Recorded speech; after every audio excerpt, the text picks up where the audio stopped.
Okay. Hello again. Hi, I am Chris Wallace, one of the organizers of the Women Lighting the Way Summit. And this week in the group, we have Katische Haberfield. Hi, Katische. Hi, Chris.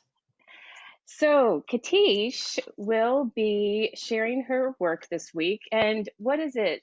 Tell us what you do, Katische. I'm an intuitive sound and light healer.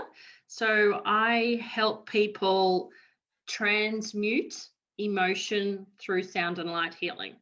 So basically what that means is I use instruments. Some of them include like Koshi chime. Oh, I love that. Yeah.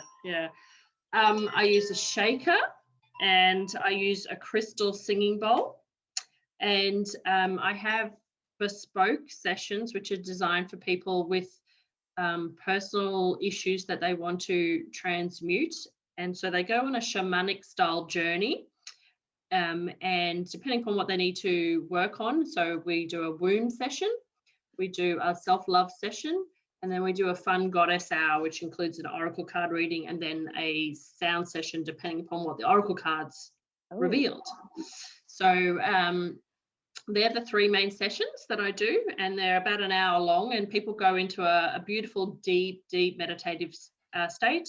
And then depending upon the journey that they've chosen, they go in to meet either the guide of their heart, the guide of their womb, or whatever the other one is with the goddess hour. And they go into a journey where they experience what they need to experience. And then we actually physically use the crystal singing bowl to release unwanted layers of emotion and then transmute it in and infuse with love. So it's used for present life emotions, but then I have a very special group healing, which is the sound of soul healing, and that is to transmute epigenetic emotion.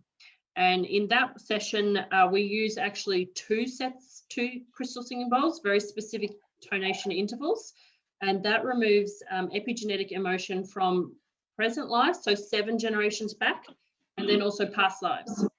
So it's a very different session as well. And then I use light healing, depending on the session, on the bowls as well. Wow. I had a session with Katische last week, and I remember like this much.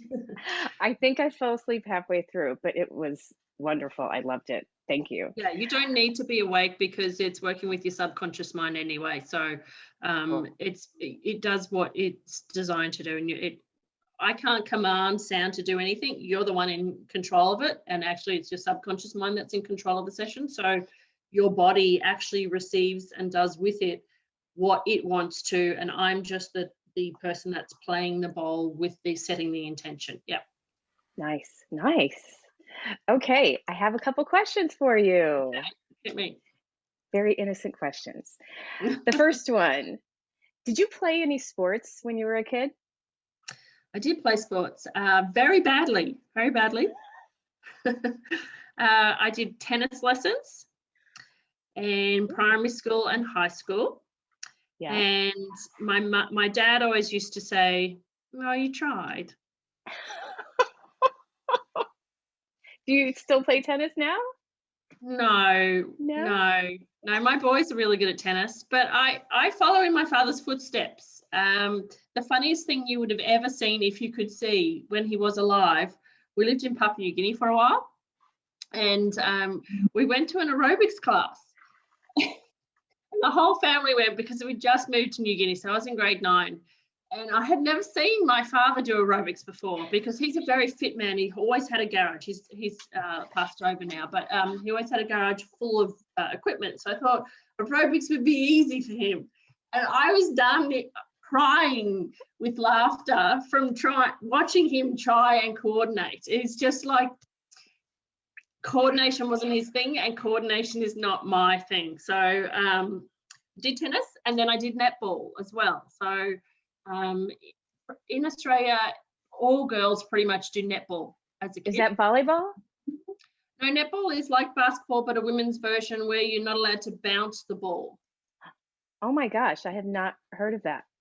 Oh, it's really fun. So These days it's played by girls and boys, but back in my day at high school and primary school, it was only ever girls. And so you have bibs and you wear skirts and you have a court like a basketball court, except for you have to throw to your team members, and you're not allowed to bounce the ball at all. No bouncing, no dribbling. You have to throw, catch, and you're allowed to pivot and make a few moves, but it's much more footwork, much more difficult actually than basketball. Yeah. Wow. Okay. So I it's a love lot of it. fun. Yeah, it's. I didn't realize it wasn't really well known, but yeah, netball and tennis. That Okay. was enough. That was enough. Okay. I'm really And sporty on the inside. Like I like to think I'm sporty, but no, not really. okay. Okay. Um, and my second question, what is your favorite dessert? Ooh, so many. Yes, there are so many good ones. Well, very. If you ask me for what I'd like for my birthday, Yeah, yeah. There what you go. birthday cake, so then my two answers is always one of two things, of which my mum always used to roll her eyes because they're just not complicated and they're not fancy at all. But I'd like a pavlova. Do you know what a Ooh. pavlova is? Yes, I think so. Yeah. Yeah, so it's a famous Australian and New Zealand dish. It's basically a giant meringue turned into a Yeah. cake, and Okay. Australians always have them on Australia Day and Christmas.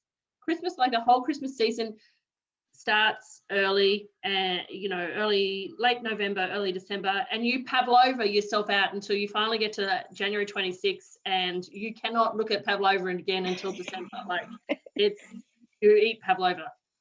It's Okay. delicious. You get a ridiculous sugar headache afterwards because it's just sugar and eggs, and you usually top it with fruit.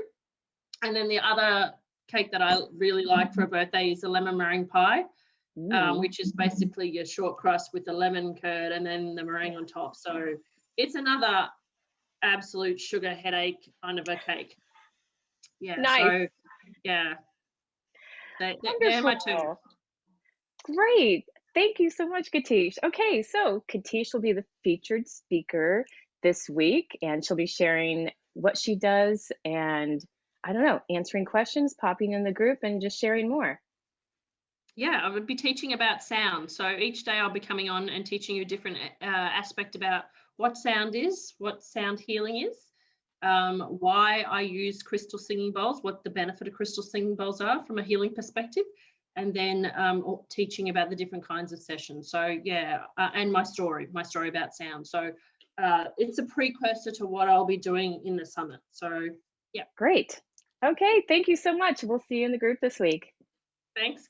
Thanks so much, Chris.